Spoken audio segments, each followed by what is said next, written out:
The biggest thing I've seen is just been the enjoyment that, and that's what it's all about. I know that always sounds corny, I suppose, but at professional level as well, or the elite level, whatever they call it, when you're enjoying yourself, you're doing the best you can, and you really see it in the games that we're playing here, and the people around, the parents, it's been excellent.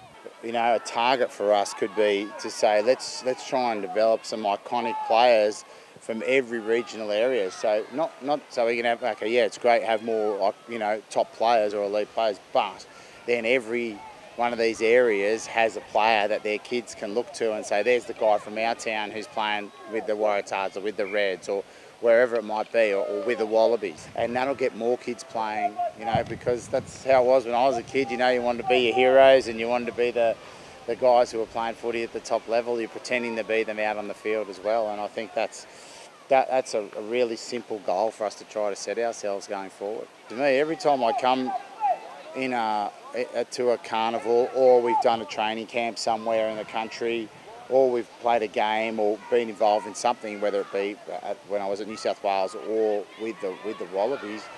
So not just heavily supported, but authentically. People are really genuine about wanting to be. They love the team. They're not afraid to say it. Like in the city, sometimes we're afraid to say what we think. Here, people will tell you.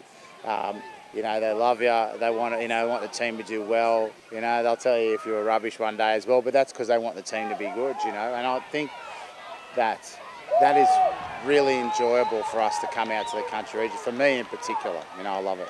We got to decide which areas we can get to. Logistics, like obviously infrastructure, and that's a part for us to get ourselves ready. That's usually in that little block before we play the Bledisloe Cup matches. So the first two. So that's a really important time for us, and I think being out in the country areas is really enjoyable. We've that little block we did there in that area was great at Cessnock, and we'll see where we end up, not just this year but also next year in the lead up to the World Cup. I think that understanding and being part of the fabric of Australian rugby, which is a big part of its country rugby, I think spending a bit of time in these regions in the lead up to the World Cup will be very good for the team.